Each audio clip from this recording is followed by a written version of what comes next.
Your prank calls aren't gonna scare me, pal, okay? Something's been bothering me, and it always has since my grandma told me. The cops said Peter did it. And for years my grandma said the same, but I think she started to have doubts. Who the hell is this?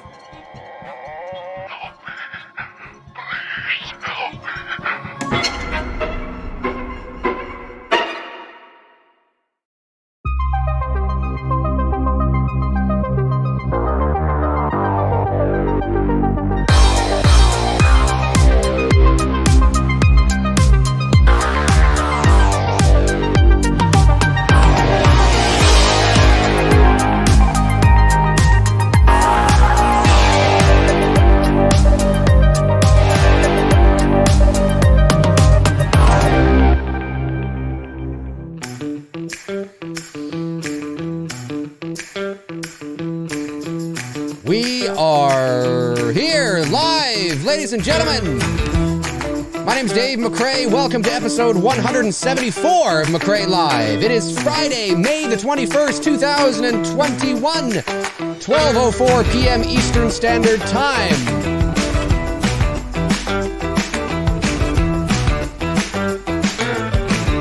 I never feel that is long enough. I never feel it's long enough. So one more time, I got to extend that. It's an all Q&A Friday today because I got to admit, I have no idea what the fuck is, and I'm dead serious. I haven't been paying attention. I have no idea what's going on. I've just been so busy with It's Me, Billy. We got the world premiere tomorrow, which is exciting. The film drops for everybody on May the 28th.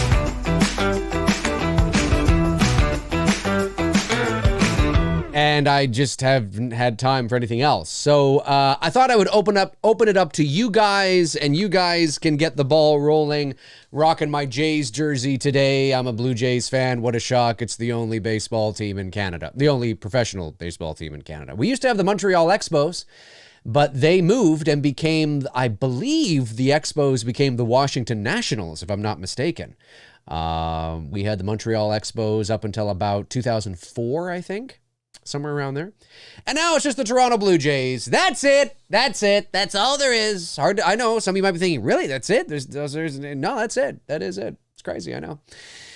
So I'm a Jays fan. World Series champions, 1992. World Series champions, 1993. But that's it. I haven't been back since.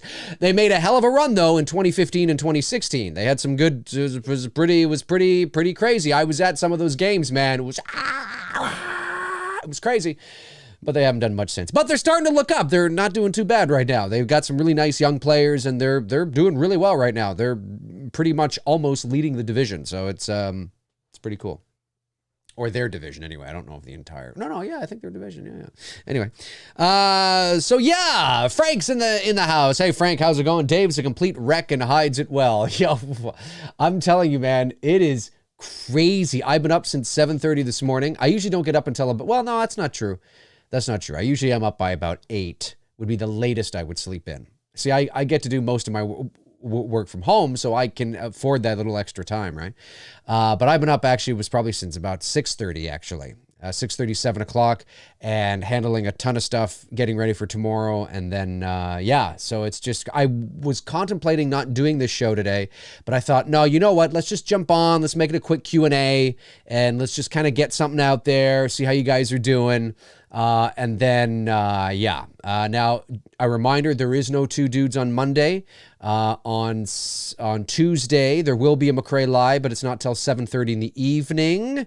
If that changes, I'll let you know. But I am I'm supposed to be getting Victoria on, Shelby on, Malika on, Bruce is going to be on. It's going to be a hell of a show. You're going to want to tune into that one, 7:30 Tuesday night. And yeah, and shout out to I don't know if she can talk about it, but shout out to Victoria, who just I saw on her social media, her and her boyfriend landed a role in a role playing a couple. That's always cute when you can actually be a couple in real life and land a role together playing a couple in some national TV spot. So good for them. I can't wait to find out what it's all about. She didn't say what it was. Maybe she signed an NDA. I'm not sure, but I'll ask her when the next time I talk to her, which will be tomorrow. So anyway, fun stuff. Yes, indeed. A lot of work going on. Yeah, it's just so much work. Okay, so what do you guys want to talk about? Shoot, come on, let's shoot. Bring it in. Don't got a lot of time today. Bring it in. Let the questions flow. Johnny Melancholy says, can't wait to see It's Me, Billy, tomorrow. You're one of the lucky ones, are you? Yes, I know you are. You are one of the lucky ones, folks. One of the lucky ones. Cody Snyder says, awesome, Bruce is back. Yes, Bruce is back. The man behind the mask. Yeah, Bruce will be back on, Bruce will be, for those of you that are attending the world premiere that obviously have access to it, he'll obviously be here in studio tomorrow. So yeah, you'll be able to see him tomorrow. But if not, yeah, you'll definitely see him on Tuesday evening. Hopefully. I mean, that is the plan anyway. These things can change. Obviously, things can come up and schedules change and all that kind of stuff. So, but that's the plan. So that's going to be a lot of fun. Guitarist Dog 87 says, hi Dave, what's your opinion on Silence of the Lambs and the Hannibal Lecter franchise? Well, Silence of the Lambs, actually I believe is the correct title. 91 was it? Somewhere around there. Great film. I mean, it's a great movie. I actually watched it for the first time in many years, just about a month or two ago. And love it. I had forgotten how great it actually is. And it is a great movie. I haven't seen any of the sequels. Now, I heard Red Dragon is better than Hannibal.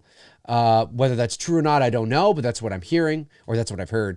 But yeah, I'm not a big fan of, or I can't say I'm not a fan, I just never bothered to. I guess it's one of those things where it's like, I don't know, it's just such a good movie. I don't need to know. I know, it sounds like such a Dave Mcrae thing to say. You don't need anything. But it's true. I just never bothered to watch any of the sequels. I think part of the reason, too, is when Jodie Foster didn't return for the sequel, and it was quite a few years later too, I think that, not that Julianne Moore wasn't a good Clarice. I mean, I heard that she was all right, but I think, it was such an iconic role for Jodie Foster. It's one of her most, I mean, it is arguably one of, if not the most identifying role in her career. And I understand why she didn't come back for the sequel. But I think maybe had she, again, there's that emotional connection, that emotional attachment, bringing it over. I think maybe I would have watched it maybe. So I don't know. I mean, but I haven't seen it. But The Silence of the Lambs, the first one, I mean, it's great. It's a classic. It's fan-fucking-tastic. It's fantastic, folks. It's fantastic. Evil Alex says, how hard was it to cut the trailers? Not to show too much, but also show enough to keep the interest in art. It's an art itself. You're talking about the It's Me, Billy trailers. Was it hard? It's not hard. I mean, the tricky thing is with a short film, as you just clearly pointed out, it's very difficult in a feature-length movie. It's more difficult in a short film when you don't have the material to show enough to pique the interest, but not show everything. Once you guys watch the movie, you'll realize how much we didn't actually show. It's not too hard. I mean, how I operate is I have a basic idea in my mind of how I want the trailer to begin. So, for example, the most recent TV spot, right, that you guys saw at the beginning of the show today. It's on my channel if you haven't seen it. I knew in my mind I wanted the TV spot to begin with that shot of Victoria, medium close-up shot of her on the telephone saying, listen, your prank calls aren't going to scare me, pal, okay? I knew I wanted to start there. I wanted to go, come in, right, with that, right? Because it's an image that you hadn't seen in the two trailers, right? The teaser and or the official trailer. And now it is an image that we sent out as a promotional image about a week or two prior in the lead up to knowing that we were going to show you the context of that image in the teaser or in the TV spot. And so I knew I wanted to start there, or I wanted to start there. What came after that, I had no idea. But that's how I usually work, because I know that that's my base point, that's my foundation, that's my beginning. Then what I do is I go into my sound effects library, which is, I have like over 10,000 sound effects. And if there's something in there that I cannot find, or a piece of soundscape that I cannot find, which sometimes happens, I will then resort to Audio Jungle, Pond5, these sites that have all this kind of stuff. And purchase one that hopefully is not too expensive, right? Because sometimes effects and soundscape tracks and things like that can be, $100-something bucks. But I'll look for an effect to complement what I already own. I have a library that I've accumulated over 20 years of, it's tons of shit. And, but sometimes I don't have it. I don't have access to it. So I do that. And then that inspires me, whatever that sound, as I'm designing the opening of the TV spot or the trailer or whatever it is, it inspires me. And, and because I know the film so well, I have it up on my screen, I'm able to, let's try this or let's try that. And sometimes what you put there isn't what you end up going with. I can tell you that and maybe Bruce and I will talk about this. We can't talk about it until you've seen the movie because it's a bit spoilery, but the teaser trailer that we released on December 24th was not the teaser trailer that we were going to release. It wasn't. The teaser trailer you saw on the 24th of December was, dare I say it, almost last minute change. I'm not kidding. Now there's reasons for it. But it's a story that we'll talk about when the movie's out. But it's, it's interesting. So that's usually how I work, is that I have a basic idea that inspires me to start, and then I get inspired by the sound and what I want to create with the sound, and then it goes on from there. And sometimes it changes. Sometimes it does. Like, for example, I knew that the official trailer, I knew I wanted to start with the dialogue of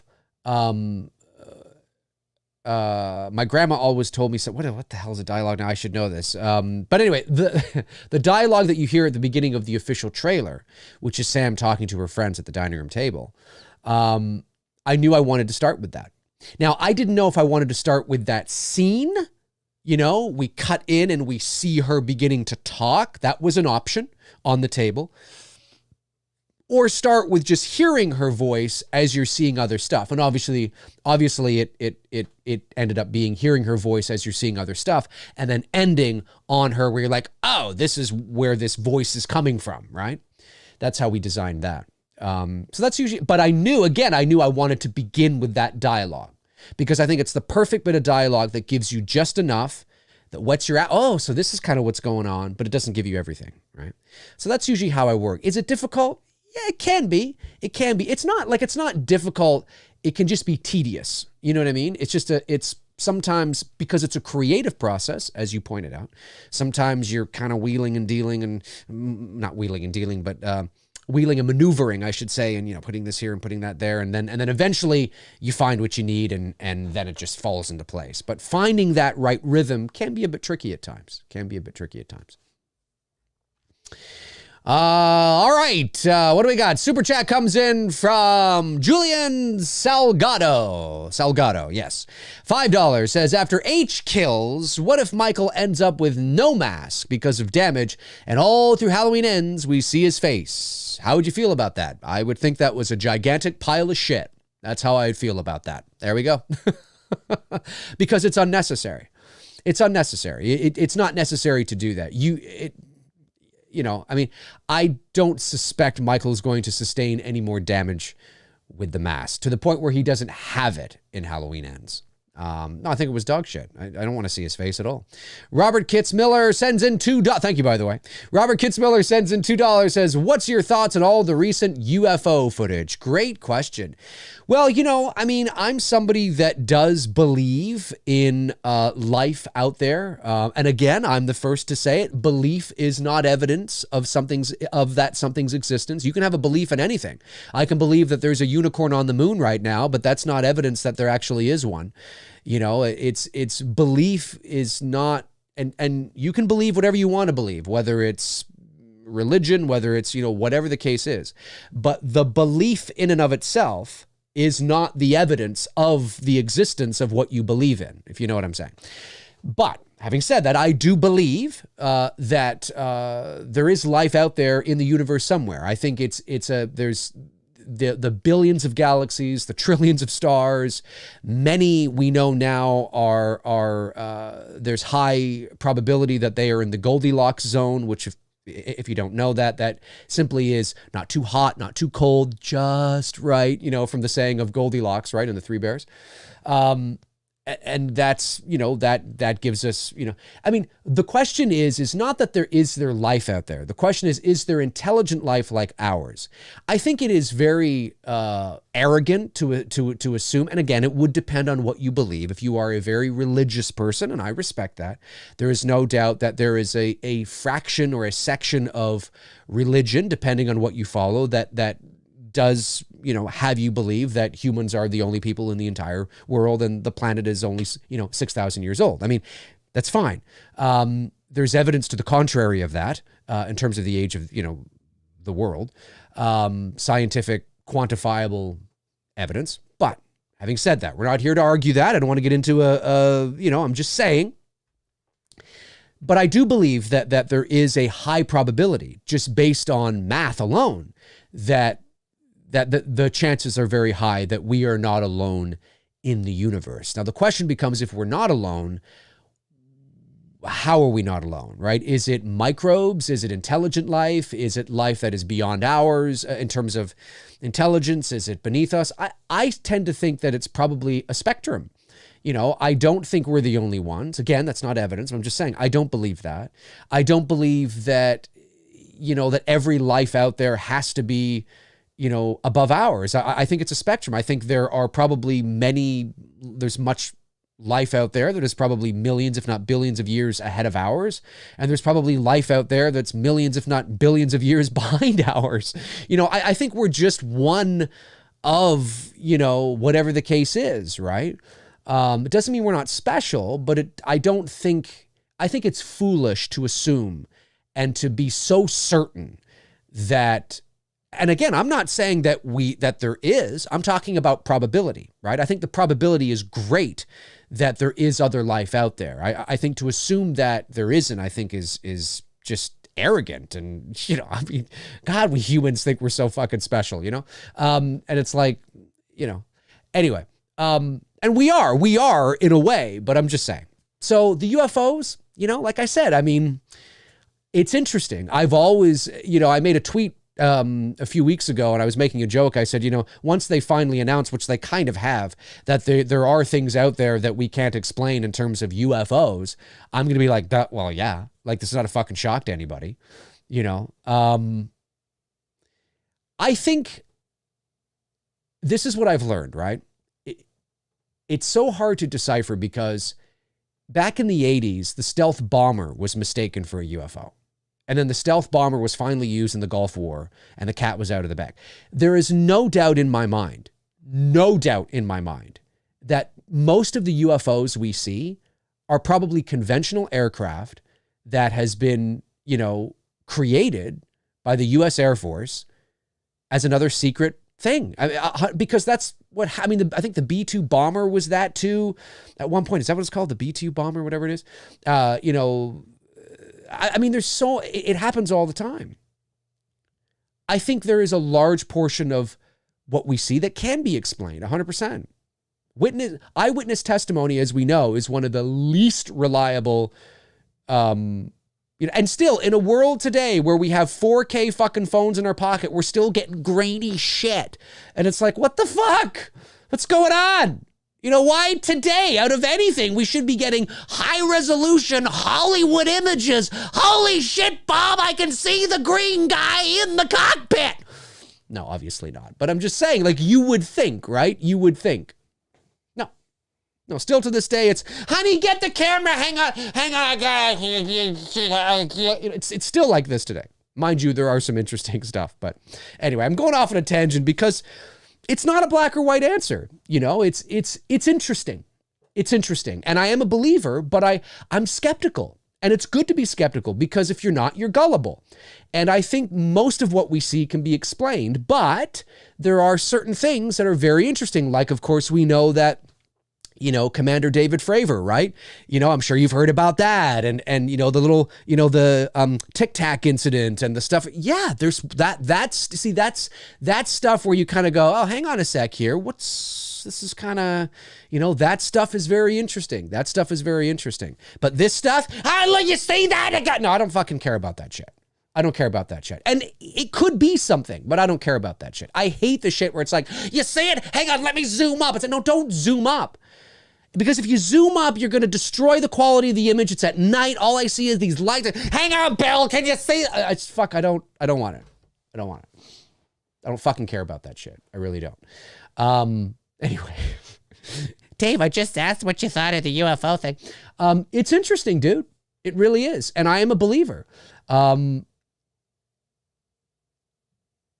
I do tend to side with the idea that if there is a craft that another race of beings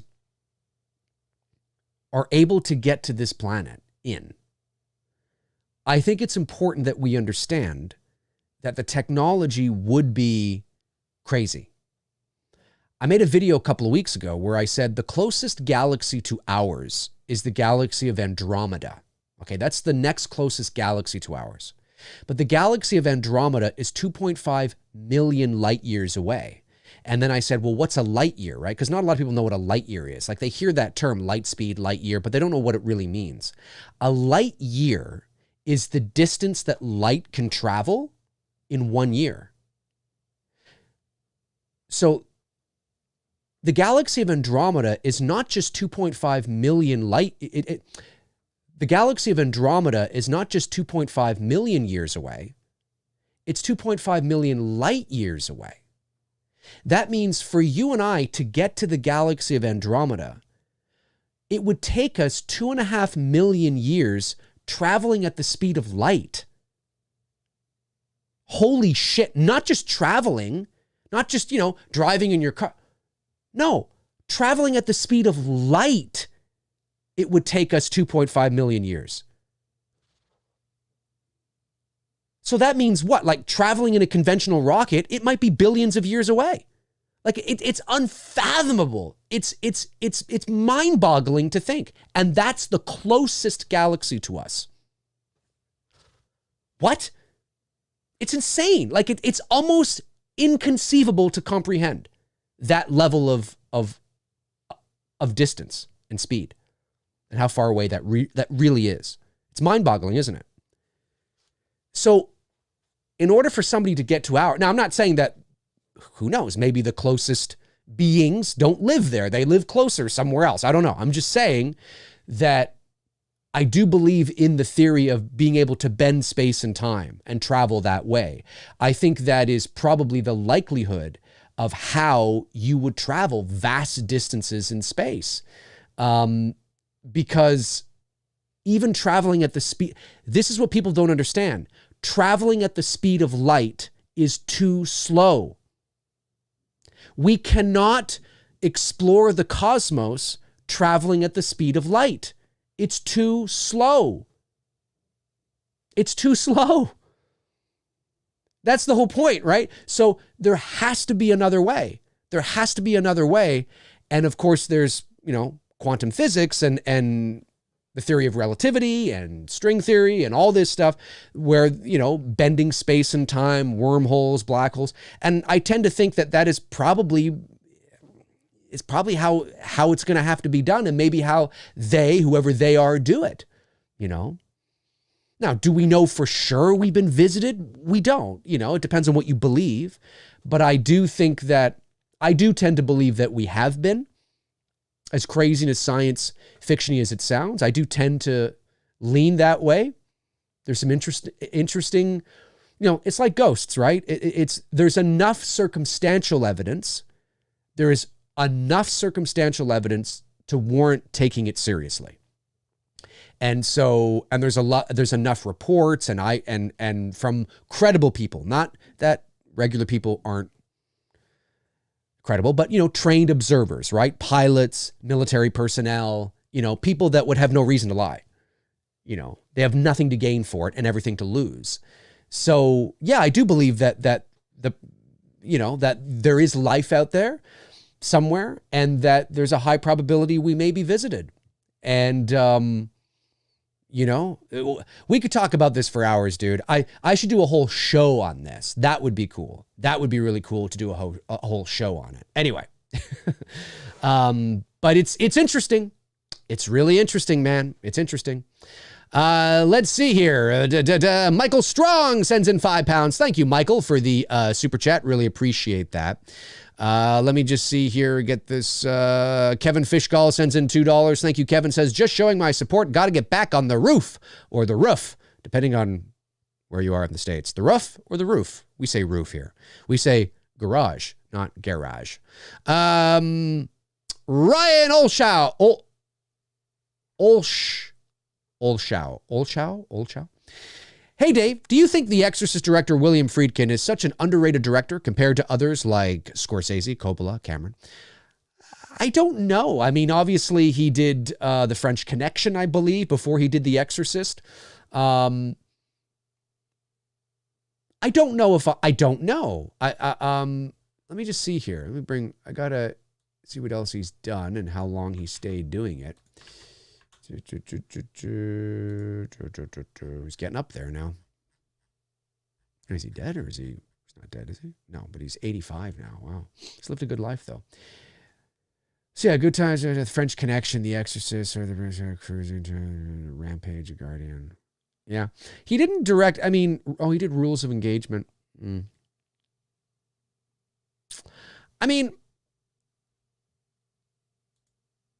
It's hard to say, right? His big claim to fame is The Exorcist and The French Connection. And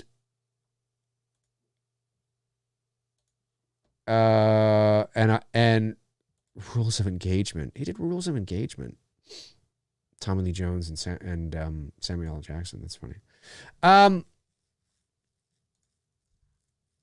Killer Joe.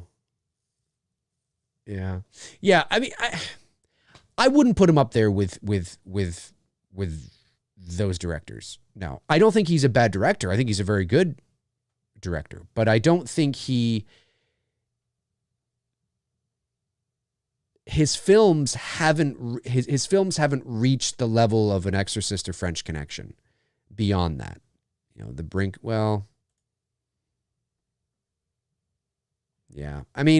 He's had a few others that did well critically, but he's had some that were nominated for some raspberries too. No, I'm just going to say no. I don't think he's a bad director, though. I think he's very good, but I'm going to say no. Let me see here. Tom Ungurian says, Dave, do you subscribe to Shudder? And if so, have you watched the series Cursed films? I don't believe I am a subscriber of Shudder. No, I've Cursed. Is that the one? Is the first one with Christina Ricci? Are you talking about that? I have seen the first one. I have seen that, but I haven't seen any of the others. I didn't know there were others, to be honest with you. I did not know that. So no, I have not seen that. Sorcerer is incredible, Dave. I haven't seen, you know what? I haven't seen that one. I saw it here. I've heard of it, but I haven't seen it. 1977. I should see it though, because I have heard of it. That's why I was like dancing around a bit. I was like, I've heard that was really good.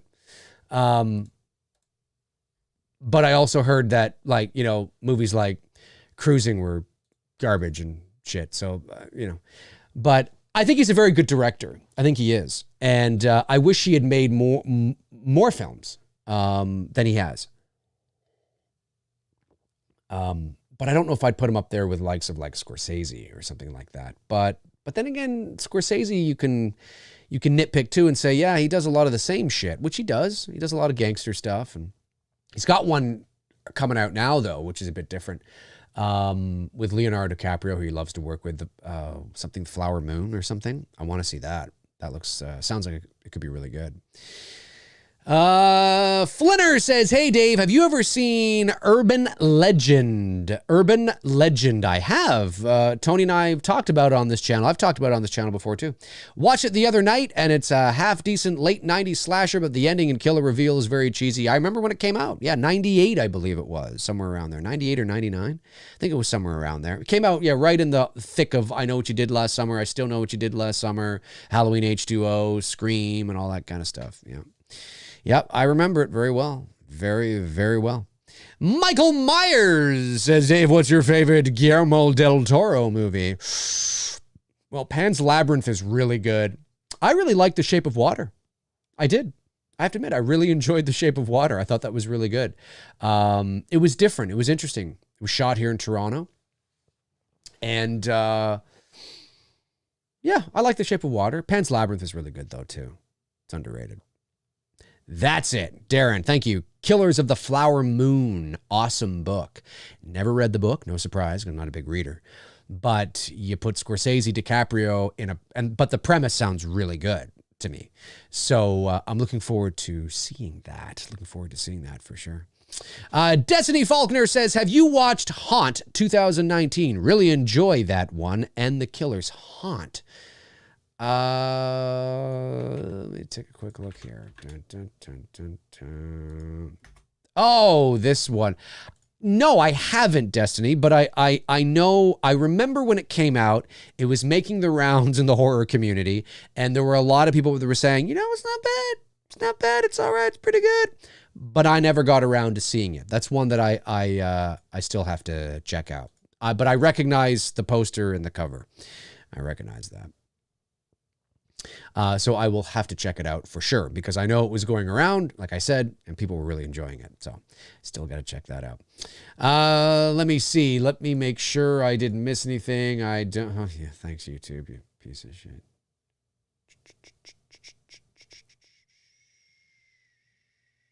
Oh, well, that's all right. I was just reading. YouTube's like, your current bit rate is 10,000 kilobytes per second is higher than the recommended bit rate. We recommend that you stream a bit rate of 4,500 kilobytes per second. Yeah, that's because you want quality to be shit and you don't want people to crash your fucking server. Anyway, Modern Scripts Production says, hey Dave, have you ever seen the 1976 or 2014 The Town That Dreaded Sundown? I have seen the 1976 version, not in a long time. I didn't even know there was a 2014 version. There's a 2014 version? Where the hell have I been? You'll have to excuse me. I've obviously been... There's a 2014 version? Really? Fuck, there is too. Oh, yes. I remember seeing the poster. Yes. I have not seen the 2014 film.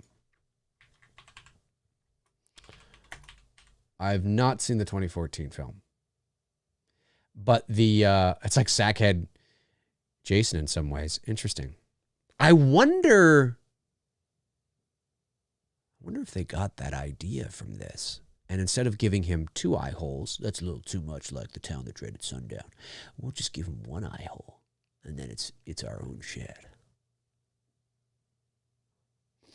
I don't know. I have seen the original. But again, not in a long time. I actually liked it. I actually liked the original, for what it was. But I haven't seen the 2014 one. And of course, brain fart. I was like, I didn't know there was a... Yeah, I did know. Because I remember seeing the poster. I did know. Just never got around to seeing it. Chester Franklin Jr. says, Dave, besides Halloween, The Fog, and The Thing, what's your favorite Carpenter movie? Oh, I'll probably have to go with In the Mouth of Madness, probably, or Big Trouble in Little China. They Live, too. Somewhere around. Probably one of those 3. Escape from New York, maybe. Those are some of the ones that I like. Let's see. Let me scroll and get some people I haven't seen here in a little bit. Geeked Out Turtle Fan 40 says, Dave, do you believe that the government has hid alien crash landings? Do you believe in Bigfoot? Do I believe the government has hid alien crash landings? I don't know. But do I think the government course, it's such a blanket statement. Do I believe that there are, like when we say the government, we're not talking about like, there's many fractions of the government. There's many levels to the government. The average, and one of the things I want to say too, because this is totally true. One of the things that always frustrates, and I'm not a conspiracy theorist, although I do like a good conspiracy. Who doesn't, right? But one thing that I do find annoying is when, and I understand why somebody would say this, but is when somebody says, there's no way fill in the blank could have happened because hundreds of people would have to know. Thousands of people would have to know. So many people would have to know and be involved. And it's like, that's the dumbest thing I've ever heard in my life. That is so not true. I understand why somebody would say that, but it's not true. All a conspiracy means is that more than one person knows. So it could be me and you. And then how do you pull off something so grand? Well, it's compartmentalized, right? The right hand doesn't know what the left hand is doing. I could send you to go and paint something on a wall. You're a painter. I just hire you to go do it. But you don't realize that the paint you're using has asbestos in it or has, some flammable, well, paint is actually flammable, but something, some sort of, chemical agent that I'm going to hit a button. But you don't know that. You're just a painter guy, right? Or you're the pizza delivery guy. You don't know that you're delivering a bomb. You're just delivering a pizza. You have no idea that there's a fucking chip in the crust that's going to blow. Like, you know what I mean? Of course, I'm getting a little Hollywood here, but that's the point, is that it doesn't mean that. So when you talk about some of the more popular conspiracy theories out there, it's not necessarily that everybody would have to know. Not all those people would have to know and those people would have to know. And that's not true. That's not true. Now, would more than 2 people know? Yes, probably, but not hundreds. A lot of the times people are just doing their jobs. They're just hired. They're doing their jobs. But what they don't know is that there's, and then sometimes they get suspicious and then they get removed and fired or, whatever the case is. I'm just saying that this idea that no, hundreds of people would have to know. It's impossible. It's not impossible. It's not impossible. It's not impossible. There's that old saying, right? That it's much easier to fool people than it's much easier. I forget who said it. It's much easier to fool people than to get people into believing they were fooled. You know what I mean? It is. It's easy to fool people. It's so easy. People are so fucking gullible. It's insane. And if the right hand doesn't know what the left hand is doing and everything is compartmentalized and, you think you're just doing your job, I just served her the coffee. I had no idea it had fucking poison in it. You know what I mean? It's shit like that, So this idea that this is grand operation that everybody would have to know. So we have to be careful when we say the government, right? The vast majority of the government, because there's different levels, are good, hardworking people. They just go to work 9 to 5 every day. And, they're the people that you call when you have a problem with your taxes or when you call because you need social something or they help, whatever the case is.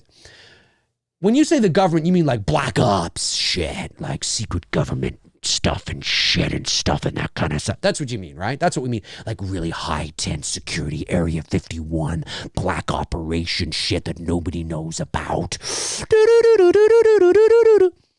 Do I think that there are sections of the government that are like that? Yeah, I do. I do actually, because of national security and all that kind of stuff. I mean, I stand to be corrected. I'm not American, so you have to excuse my ignorance, but I believe, unless this is a conspiracy theory, I believe that even the president of the United States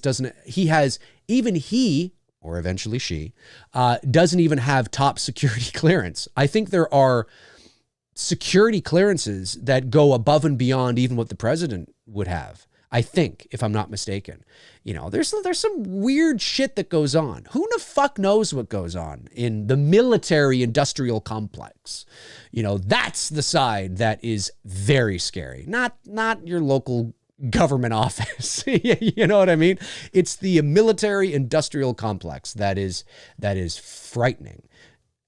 Can be. So, do I believe that they've hidden some stuff? Yeah. Maybe. Sure. I'll say yes. I'll say yes, because there's some weird fucking stuff that goes on. I'm going to say yes. Yeah, there's some weird shit that goes on. Do I believe in Bigfoot, though? Like Bigfoot and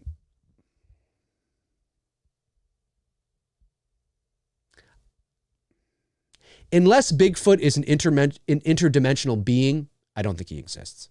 I don't believe in Bigfoot. I think there may have been a creature like that like thousands of years ago or something. But I don't believe that they're still roaming around unless like no one's ever come across a body. No one's ever come across a skeleton. You know, even today in 2021, footage is still, you know, it's still that shit. Like, really? I don't. No, I don't. It's a cool, it's a cool thing though. It's a cool thing. That's like out of ghosts, aliens, like out of the big three, right? Ghosts, aliens, Bigfoot. Bigfoot, I think, is one we should just put to bed. I just don't think I don't believe that we would get to 2021 and still go, I wonder if there's a Bigfoot out there. You know, now, but then again, there are weird, crazy, you know, weird footprints. I get all that. I understand, but I don't know. I'm not as convinced on Bigfoot, let's say. Not as convinced on Bigfoot, but you know, we shall see. We shall see. Sean Sheridan says, would you ever like to see a studio-produced Black Xmas sequel? Sure, hire me. Yeah, I would. And I would love to do it.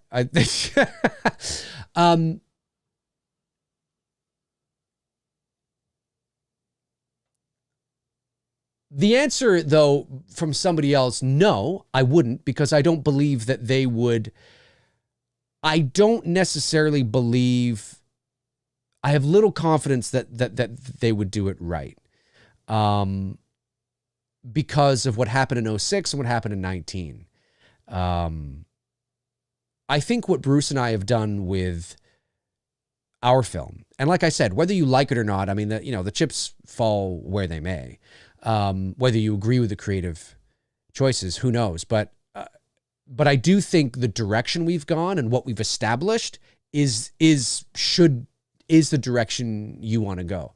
I think it's mature and it's intelligent and it's not campy, you know. But would I like to see it? Not really, because I don't have the confidence that they would do it right. And that's not me saying, pick me. It's seriously saying I just don't think that they would do it right. I think they would butcher it. But again, it's about having the right people involved and allowing the right stories to be told. And we'll see. I'd love to do it though.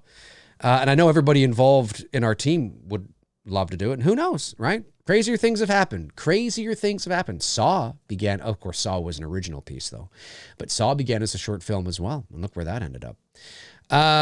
Everyday horror. And look at Lights Out. Look at David Sandberg and Lights Out, right? You know, crazier things have happened. Again, original piece, so it's a little bit different, but nonetheless.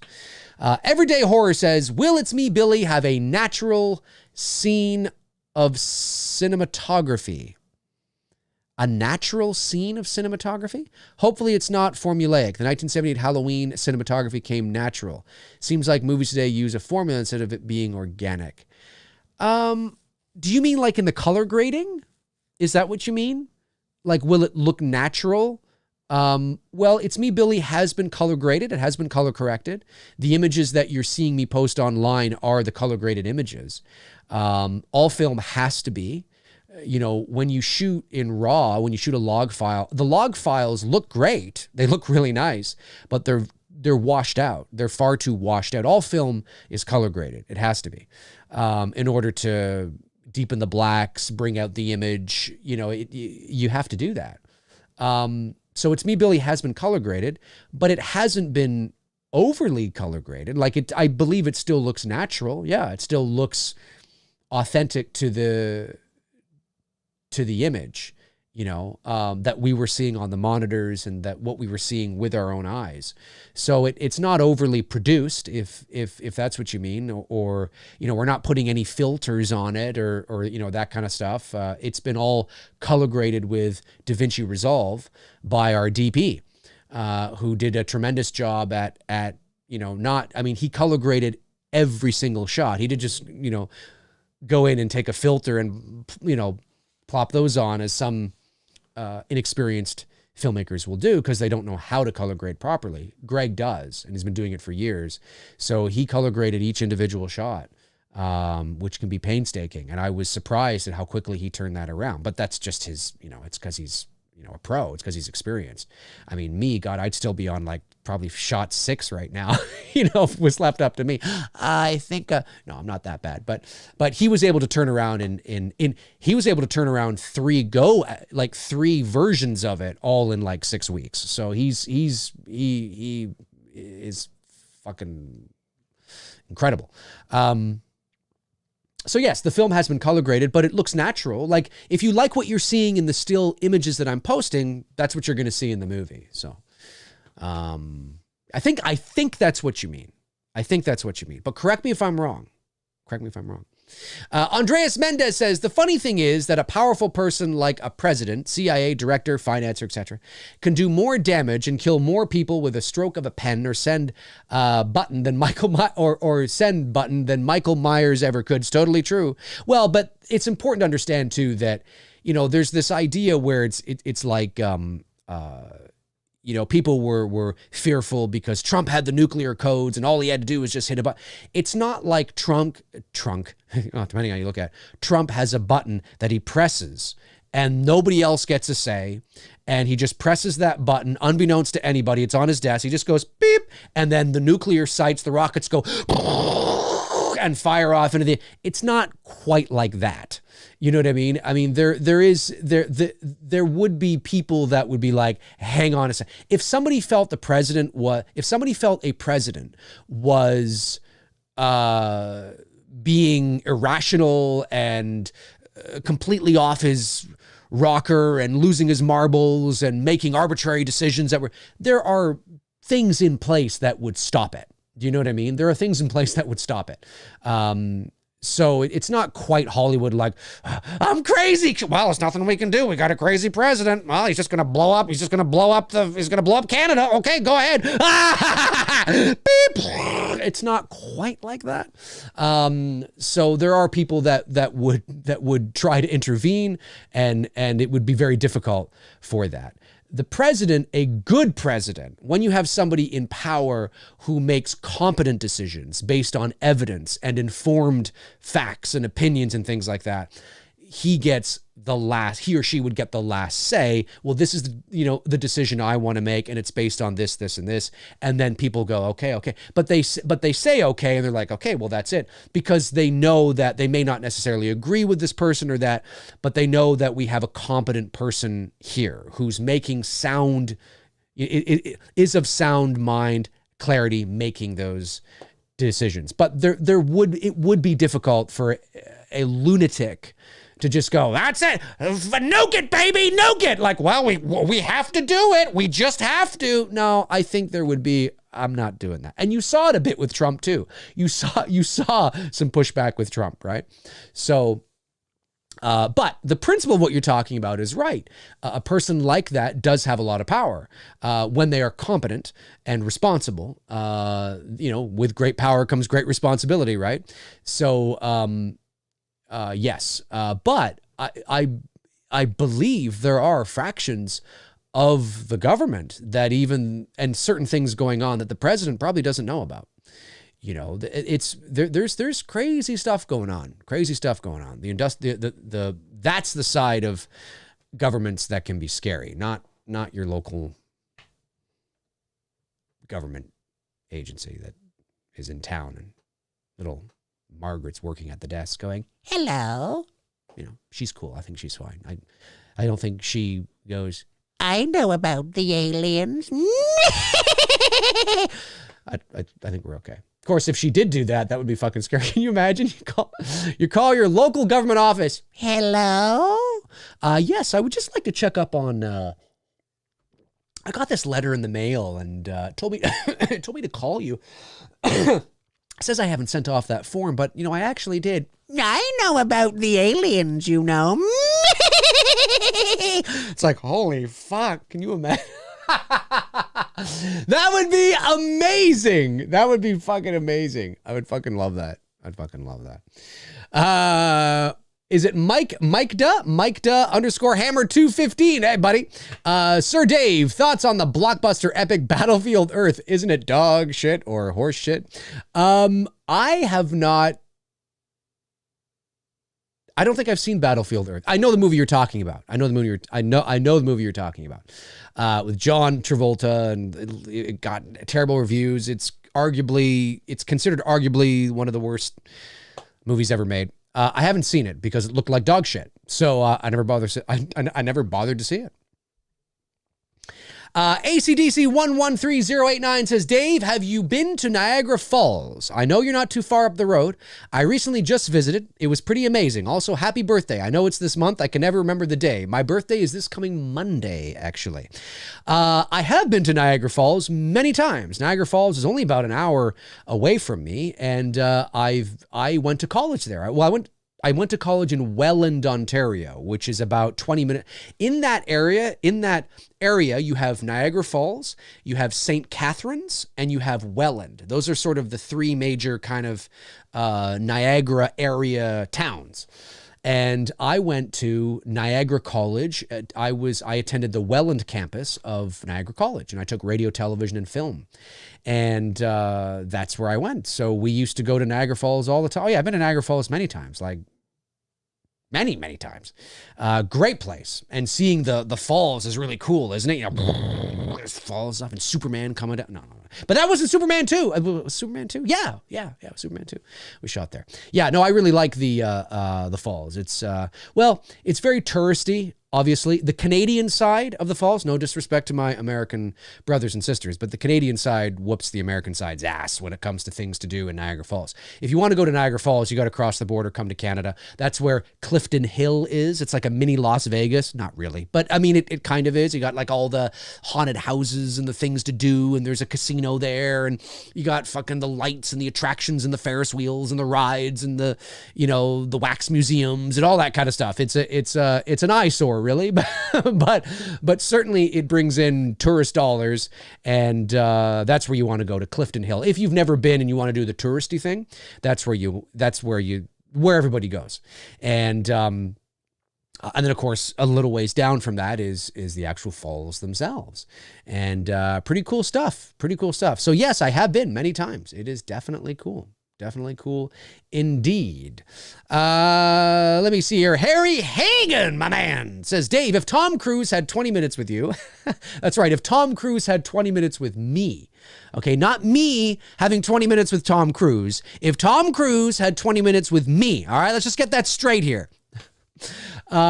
He says he can convert you to Scientology. Seth Rogen said if they can convert Tom Cruise, that he could easily get got. I see what you're saying. Do you think Cruise could convert you? No, not at all. The reason is because I'm not a very impressionable person. I'm very independent. I'm more of a, and I'm not saying that Seth isn't, and Seth is a comedian, so he's also quipping as well. So he could be just being satirical. Tom Cruise is a very, he comes across as a very nice guy, a very persuasive guy, very down to earth, right? He has confidence, right? I'm actually more like Tom Cruise in the sense of confidence, leadership, taking control. I would be more likely to convert somebody, right? To convince somebody to convert, right? Tom Cruise is a good showman. He's a good salesperson. I tend to have those qualities as well. So I don't think Tom Cruise would be able to get me to buy into what he's selling. He would probably want to, he would, no, it's not something. It's because of the kind of person I am, right? I'm more of a leader, more of a salesman myself. So I just would call him out on his bullshit. Be like, yeah, Tom, you're full of shit. Like, that's not going to work on me because I'm like you. You know, I can see through your dog shit, you know, fucking thing here. So where Seth Rogen, maybe that's not his personality, right? Maybe he's more impressionable. He's more likely to be the follower, to glom on. I've always been a leader my whole life. I've always been that guy that if we're in a room and I step up to the plate, or I have a natural leadership quality about me. And there are people that are like that. When you study psychology, there are certain people in the world that are just natural leaders. You don't have to ask them to do something. If a problem arises and you're in a group, they naturally step up. They just step up without being asked, right? I'm one of those people. So to have 20 minutes with Tom Cruise, it wouldn't have any effect. I would just laugh, you know. And no disrespect to you if you're into Scientology, but I think it's pretty shitty. It's pretty shitty what they do. It's a cult. It is a cult. For sure it is. I mean, but it depends on the level you're at, right? Tom Cruise is in a position where he's a leader, and he's not feeling the, you know, I mean, he would have advantages that the average little person on the street wouldn't. Right? It's not a cult to him because he's one of the fucking leaders, for God's sakes, right? He can do whatever the fuck he wants. David Miscavige is not going to say a fucking thing to him because he's arguably the fucking face. You know, Tom Cruise, whoever the hell he wants. He can fucking talk to whoever the hell he wants. Well, my family doesn't agree, but I'm going to talk to them anyway. Okay. It's Tom fucking Cruise, right? It depends on the levels, right? It's very segregated that way. Like, it's very sort of, you know, it can be very scary. It may not be scary to Tom Cruise, but it's scary to little Bob who's being threatened with his life and being hounded by all these people, right? You think people are going to chase Tom Cruise? No, not happening. Not happening. Anyway. My opinion. Cody Snyder says, Dave, any plans to get Bruce on Two Dudes and Some Bullshit? It'll be interesting to see how the three of you interact. Sinatra, Martin, and LaFord. Yeah. I think that'd be a lot of fun. You know, no immediate plans, but certainly I think Bruce would be down for that. I know Tony would be down for that as well. So I don't see why not. I think that'd be a lot of fun for sure. Let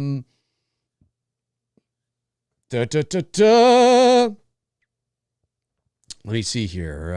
No. Barry Kicks ass says Tom Cruise might be an alien himself, but I like his early work. Listen, again, to your point, you can be I'm not saying he's a scuzz-sucking piece of shit. I don't know if you can go that far. But you can be a scuzz-sucking piece of shit and be an incredible artist. You know, like I said, Michael Jackson. And I know people think that he was completely innocent and I tend to not. Okay, that's my belief, is that I do think that he was a little strange and that he was poking around in all the wrong ways. Sorry if that offends you. Could not care less. I think there's enough, you know, at the very least, circumstantial evidence with his overtly strange obsession with children, and just boys, by the way, not girls, that I think his behavior was very weird. And that's how I feel about it. But regardless of that, he's one of the most incredible, he is arguably one of the most incredible, iconic entertainers in the history of entertainment. Incredible entertainer, love his music, listen to it all the time. He's fucking fantastic. Kevin Spacey, same thing. Bill Cosby, same thing, right? Tom Cruise, he's great. Tom Cruise is great in almost everything he's in. He's believable. He's that guy he's like a DiCaprio. I think not as good as, I'm just saying, in the sense that I believe the character he's playing is that guy. I believe that. Tom Cruise is great. He's believable in every role he's in. But he's a little strange. And, you know, he's arguably the second in command in Scientology, right? He's the biggest star they have. They have others, but he's the biggest star they have, for sure. They lose Tom Cruise, they lose a lot, and they know that. So they're going to do everything they can to keep Mr. Cruise happy, including different sets of rules, you know? So it's such a cult, it's fucking ridiculous. Anyway, another great example. Evil Alex says O.J. Simpson. Yeah, O.J. Simpson's fucking hilarious in the Naked Gun movies. But look what happened to that. Look what happened to him. He got away with murder. He was so guilty. It was unbelievable. Unbelievable how guilty he was. And there's a guy just living his life. I mean, I know he did go to prison for a few years there for something completely unrelated, but yeah, Collateral is great too. Love Collateral. That's a great movie. Yeah, Tom Cruise is great. Like, we should not be afraid to say, hey, you know what? Tom Cruise, the actor, is great. He's great. He's a great actor. I mean, like, you know, in terms of what he does, he's great. He's great. I like Tom Cruise. I like Tom Cruise in almost everything I see him in. But he's also a fucking weird Scientologist. You know, you can be, you can be both. You can be both. You can be a scuzz-sucking piece of shit and an incredible entertainer. You know, I think some people want to believe that that type of talent doesn't come from horrible people. No, it does. There's horrible people all the time. All the time. All the time. I'm not saying Tom Cruise is a horrible person. I mean, again, there are degrees, right? There are degrees. Let me see here. What do we got going on? Jonathan Ball says, Frank, Chris, I think Dave and the admins should do a live show talking about the channel, the good, the bad, the ugly. It'll be fun. That's not a bad idea. That's not a bad idea. I'd have to reach out to Chris and to Frank and to Darren and to Tabitha and see if they'd all be willing to come on and talk about the channel and the show. It's not a bad idea. Yeah. We'll think about that maybe in the future. That'd be a lot of fun. Let me see here. Rick Baker says, hi, Dave. Do you think Terminator would have been better served as a self-contained standalone film like Highlander should have been? I agree with that, by the way. Highlander. That franchise seems to have more timelines in the DC universe. I think they just should have stopped after T2. You know, I think at the end of the day, I think that's where it should have stopped, was just at the end of T2. But to answer your question directly, I think Terminator, the original, is a nice self-contained film, for sure. For sure. Yeah, I think you could have stopped there and it would have been interesting. And then maybe in today's day and age, they would have thought about, hey, I wonder if we can do a sequel to it. So like pretend there is no T2, right? You know, and it's kind of like, well, maybe we do a sequel. You know, maybe that's what we do. That would be interesting, you know, to finally do a sequel to Terminator today or something like that. They've never gotten it. They just never got it right. They never got it right. You know, funny enough, I think the best sequel really is T3 after T2. I know it's not as good because you don't got, I know you don't have Linda Hamilton. You don't have, what's his face? Edward Furlong. I get all that. And it's not a great, but T2's a very high bar. Like T2's The Empire Strikes Back. You know what I mean? It's a very, very, very high bar. But I think T3, in my opinion, if we're comparing T3 to Genesis, to, you know, Dark Fate, to the other one, Salvation,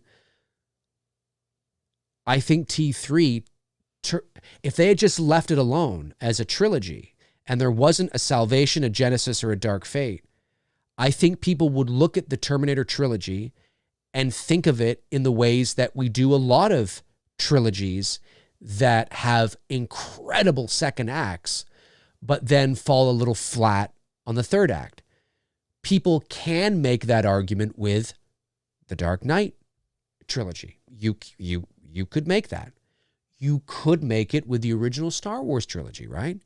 You got Star Wars, Empire Strikes Back, Return of the Jedi. You know what I mean? Some people love Return of the Jedi, and for some people it's their favorites. I'm just saying that I think you know what I'm talking about, right? Like you can look. I think if they had just stopped with T3, Rise of the Machines, I think people would have looked at it similarly, if you know what I mean. Like kind of like, well, you got Terminator 2, and yeah, T3 wasn't, you know, but you know, but I think it's this ongoing obsession with correcting. And I'm not saying T3 was great. I'm not saying it was, but it's because T2 was T2 is one of the greatest science fiction movies in the history of cinema. That's what you're following up. You're not just following up a sequel. You're following up one of the greatest science fiction movies in the history of motion pictures of all time. You know, I don't know if Linda Hamilton and Edward Furlong being in T3 would have made it. I mean, would it have made it a bit more palpable? Sure. But if it was the same story, I don't know how much better it would have been. You know, so it's a very high bar. I think people need to sort of just kind of go easy on T3 a little bit. I don't think it's a bad movie. I just think that because you don't have Linda Hamilton and you recast Edward Furlong, that emotional attachment that is not there anymore. So you have to get sort of emotionally attached over again. And it's a little campy and, you know, in certain areas. But I think it's better than Genesis. I like it better than Salvation, although Salvation's not bad, but I like it. And Dark Fate, I think Dark Fate is too little too late. I think if Dark Fate had been T3, well, maybe we're onto something. If Dark Fate had been T3. Do you know what I mean? But I think a lot of these are like just little, it's too little too late. Nobody cares anymore. That's how I feel about it anyway. That's how I feel about it. Harry Hagen sends in $5. Thanks, Harry. Says Seth Rogen also said that George Lucas told him he has a spaceship and he was being serious. Can money make you go crazy? That George Lucas has a spaceship? Well, George Lucas, I would need to know what he meant by that. Like maybe he meant he's got a model of a Star Destroyer in his garage or something like that. Does George Lucas have a spaceship in his backyard that he flies to the moon with? No, of course not.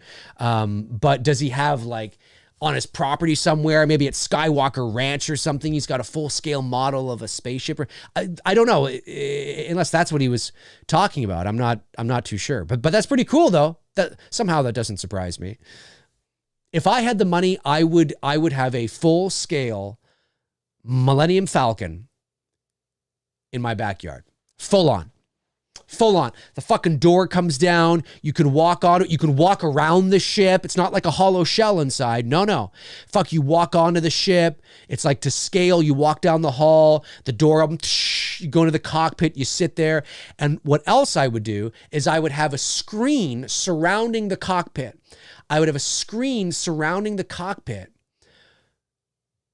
But it would be created in a way where you don't see the screen from the outside. I don't know how I would do that, but you don't really see it from the outside. But when you get inside, it's there. Maybe it's like a projection that comes like right over the cockpit or something like that you don't really see. I don't know how that would be done.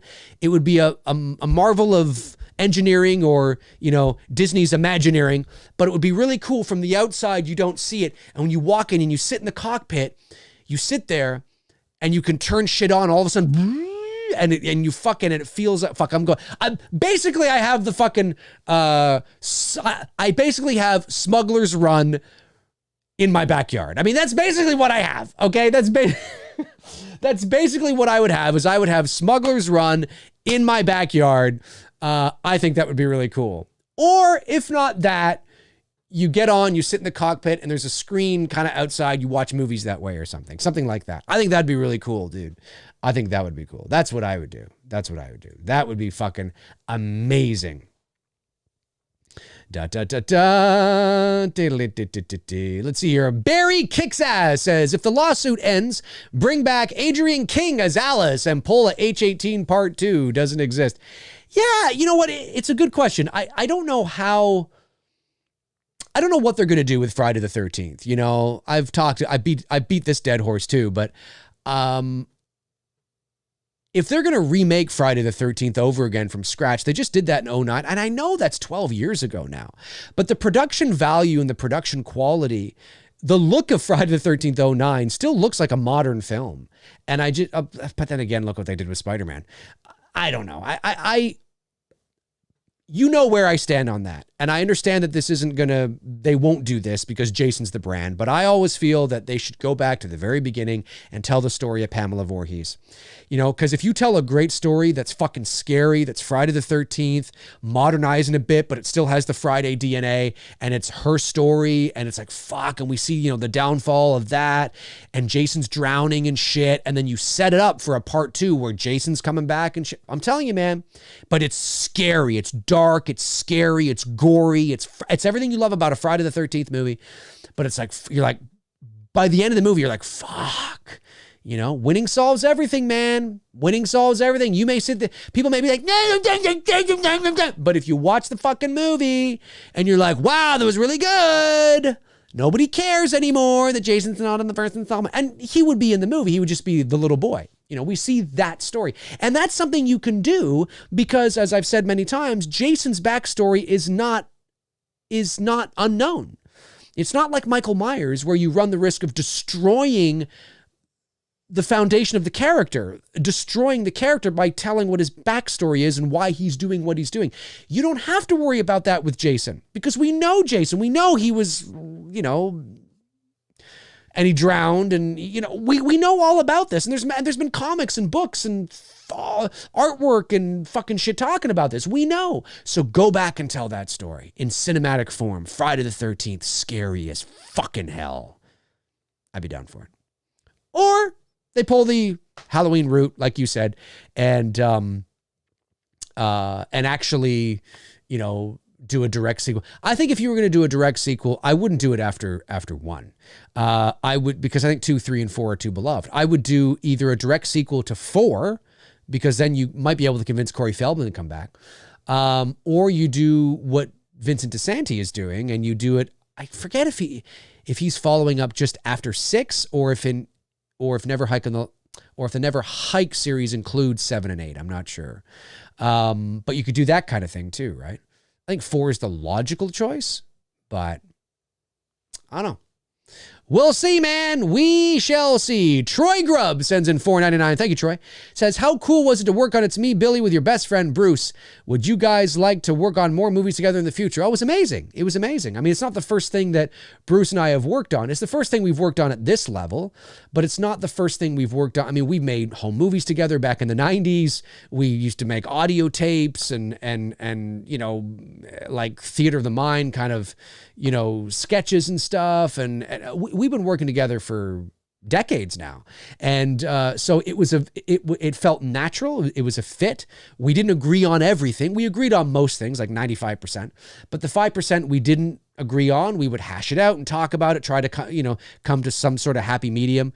And it was great. It was a great experience. And there's no doubt that we would work on something together in the future for sure, Troy. Absolutely. Thanks for the super chat, by the way. Really appreciate that very much. All right. What do we got here? Where are you guys? No. There you are. There you are.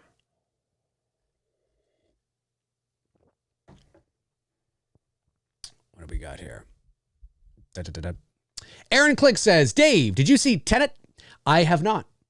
I thought it was much better than the overall consensus seemed to be. That's a movie I haven't seen yet. Obviously, the theaters were closed here last year. The theaters are still closed. It's fucking ridiculous. I haven't seen it, so I have to watch it. I have to watch it.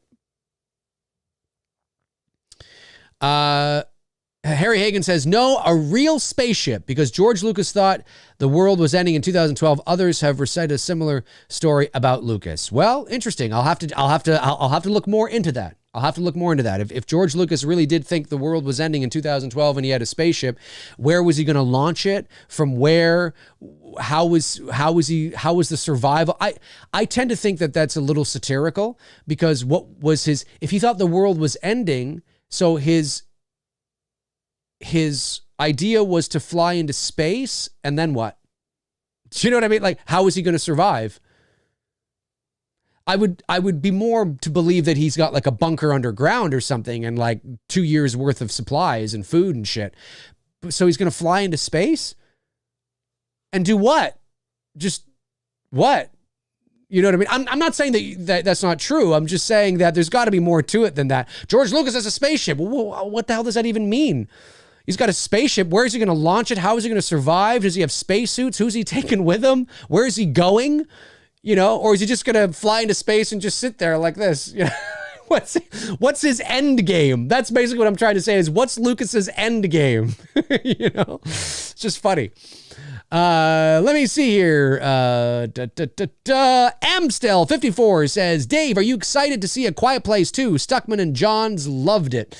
I am. Yeah, I'm looking forward to seeing it. I can't wait to see it. I was not a big fan of the first movie. I mean, I love the premise. It's just, and to be fair, I'll have to watch it again because I haven't watched it since I watched it 3 years ago.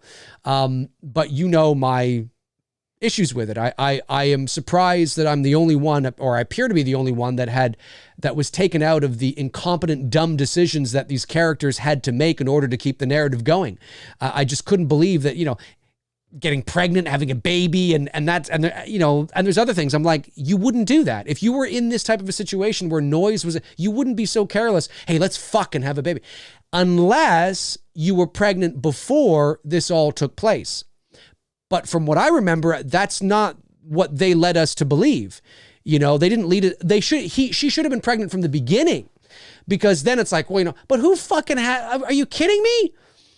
Anyway, there's just a lot of, I love the premise, and it's well shot. It's well executed, cool monsters. Like it's a cool movie. I did not like it, but I didn't like it as much as a lot of people because I was taken out of the incompetent. I was like, why would you do that?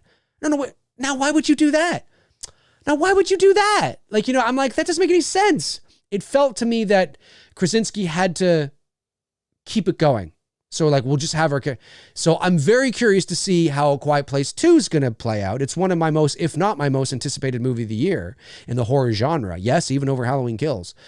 And it's because I want to see if these characters make competent decisions. If I'm like, okay, now I buy this. Now I believe this. Now I'm in. I'm locked in. Let's do it. You know what I mean? But we'll see. We shall see.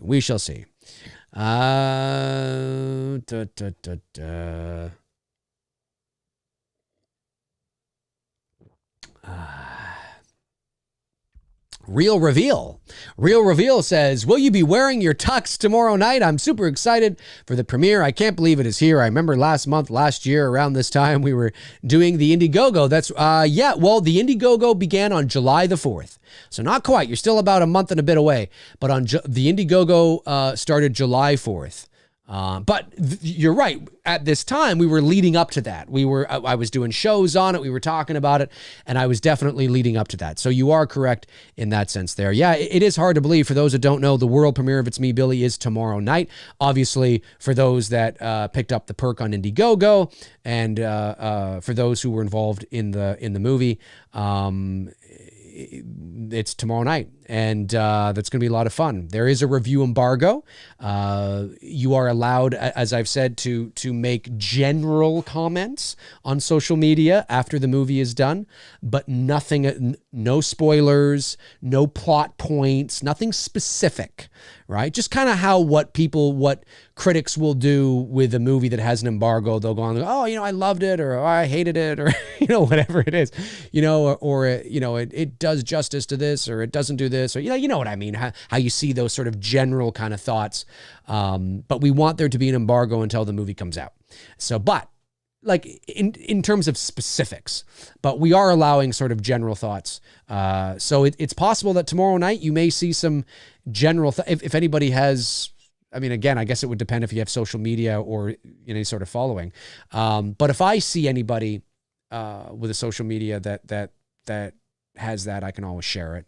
And then the movie is going out to the larger channel, the channels like, Cody Leach, The Horror Show, Lee, Barry, even the Wham guys, maybe even Champagne I'll throw in there too. I'd like to get them a link. And they don't have to do, like, Jimmy Champagne doesn't really do reviews, so I don't expect him to do that, but I'd like him to see it too, because he's been such a good guy. And but I'll try to get the link to those guys Sunday, I think is what it'll be. And then that'll give them enough time to talk about it and praise it or destroy it, however they feel, however they feel. But yeah, it's hard to believe that we're here. It's hard to believe that we are here. It's going to be crazy. It's crazy. This is crazy. This is crazy. This is crazy. This is crazy. Name the movie. What's that from? This is crazy. This is crazy. This is crazy. This is crazy. Name the movie. Let's see how it's a bit of a deep cut. It's a bit of a deep cut.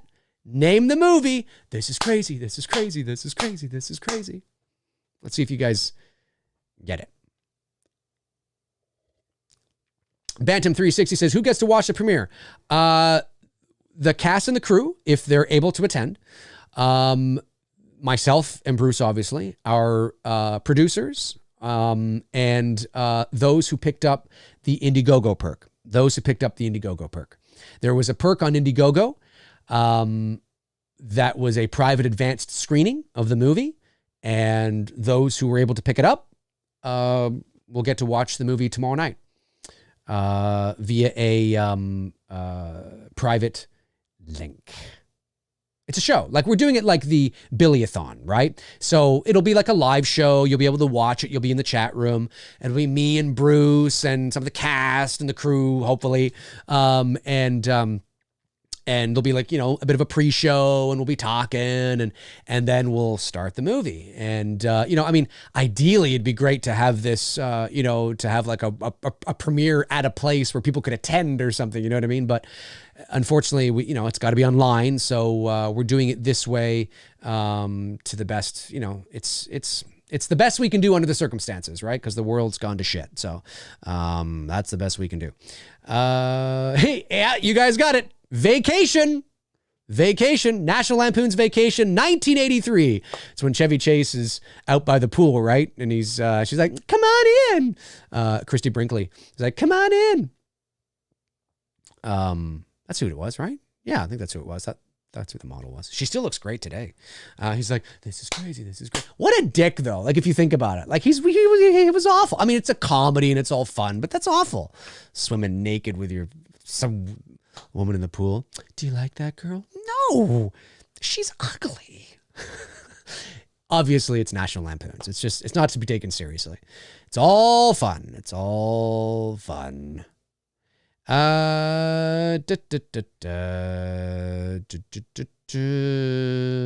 Barry Kicks Ass said, would Dennis Quaid still be the star he is today had he played Bob in Halloween? Would it have affected his being in Breaking Away? I have no idea. I don't know. I mean, it all depends on, it depends on it depends on who his agent was. It depends on who reps him, I don't know. Depends on the decisions that are made. The decisions that he makes. The actor who played Bob, maybe he wasn't, he's a different person than Dennis Quaid. He's a different actor than Dennis Quaid. Maybe he's not as talented as Dennis Quaid, right? There's many variables that go beyond just being in Halloween, I don't know. It's a good question. It's good. I mean, look at Johnny Depp, right?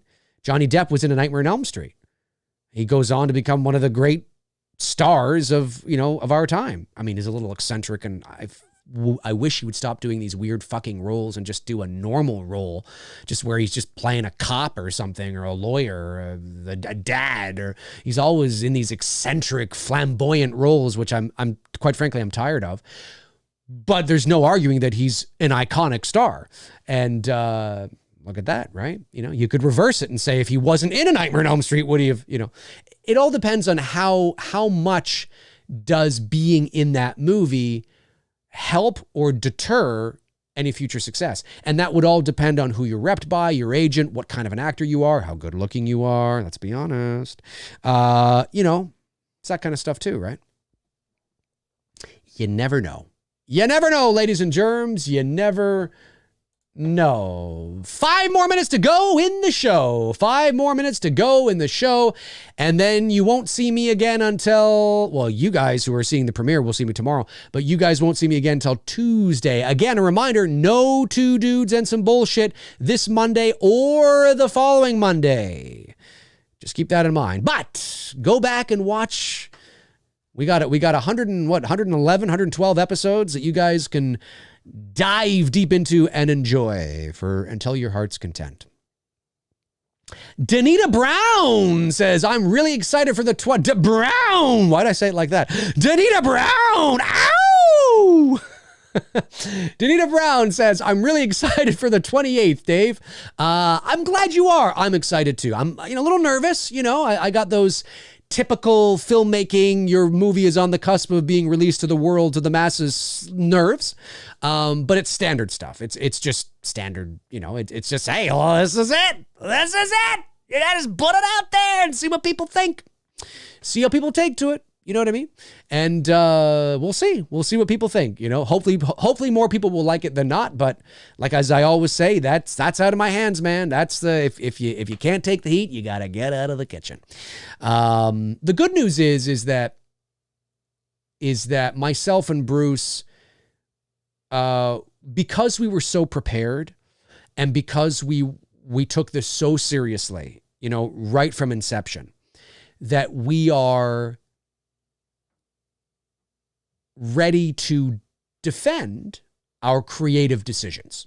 Now, that doesn't mean that it will change people's minds or people will like the movie. Doesn't mean that. But as filmmakers, as the creators telling the story, it is very important that you are certain with the creative decisions you're making, and you are able to defend those creative decisions and explain why you chose to do certain things, or whatever the case is, whenever you are being interviewed or having a conversation or whatever the case is. The second a filmmaker is like, yeah, I guess that's a good point. I don't know. Ooh, it doesn't, that's not good. That's not good. You know what I mean? That's not good. I mean, you should be able, this is your story you're telling here. It doesn't look good on you as a storyteller. You know what I mean? So we are confident in the decisions that we've made, but that doesn't mean everybody's going to like the decisions we make. And we are aware of that. We are prepared for that. But who knows? Maybe everybody will. Let's see. A couple more minutes. Chester Franklin Jr. says, Dave, I got the Economy Halloween 2 mask. That's cool. Nothing wrong with that, man. Everybody's got to start somewhere.